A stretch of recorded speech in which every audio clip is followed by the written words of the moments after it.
الله الرحمن الرحیم.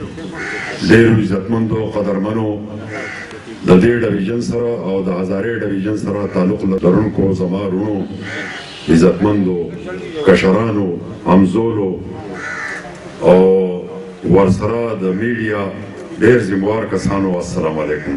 عزتمندو، زه یو دوه خبرې کوم. زه ټیم ډېر نه لرم.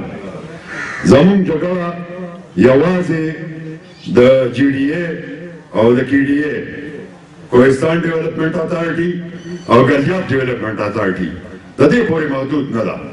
عزتمندو، که موږ لږ سوچ وکړو نو د دې نه علاوه زموږ چې کوم قیمتي وسایل دي، منرلز دي، هغه چېرته دي؟ خو په هزاره کې دي او په دیرپور کې دي او په چترال کې دي او په باجوړ کې دي. هغه زموږ نه روان دي په نیشنل کیډر کې. زما حق په هغې کې نشته. ورسره وابډاله د ټول ډویژن ضرورت 6 میګاواټ بجلی هغه پوره کوي. د ګولنګول اوس موجوده پوزیشن هغې 39 میګاواټ دی. خو دې زموږ سره کومه لوبه کړې ده؟ لوبه دا کړې ده چې کم 49 میګاواټ و هغه به صوبایي دغه لځي، او چې کم د هغې نه زیات کېږي 51 ته رسي هغه به نیشنل ګریډز ته ځي. عزتمندو، که دا موږ په حقیقت کې وګورو، دا ګولنګول ډېرې خبرې دي، خو یو به ترې اخلم.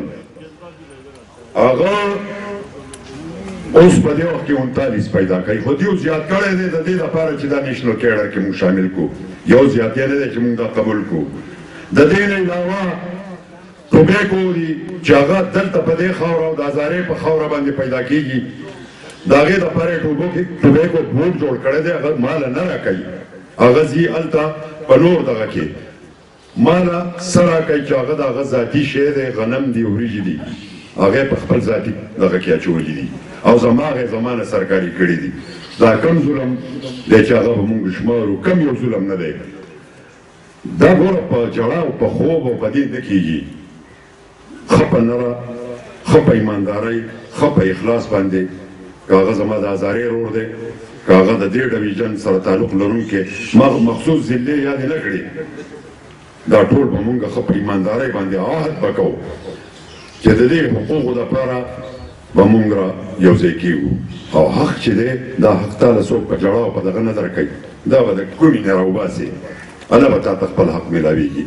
نو اول چې ځان وتلو، که مونږ د دې کومې کې لاس ورکولی شو او دا حق را ایستی شو، خو راځئ چې راپاس وکنه شو، بیا په لاره کې نه خپله تواني مه ضایع کوئ او مونږ به خپل راتلونکي نسل ته څه ښیو. دا خو نن یو دغه ټیکس دی، سبا د نور هم راځي، په تا ویل ټیکس راځي، په تا لینډ ریونیو ټیکس راځي، کور جوړی د هغې ټیکس راځي. بجلی خو دې حد ته رسېدلې ده چې خلکو خپل کورونه ګاڼه کړه، کورونو کې چې څه وو هغې خرڅ کړه، خو چې د بجلی بل ادا کړي.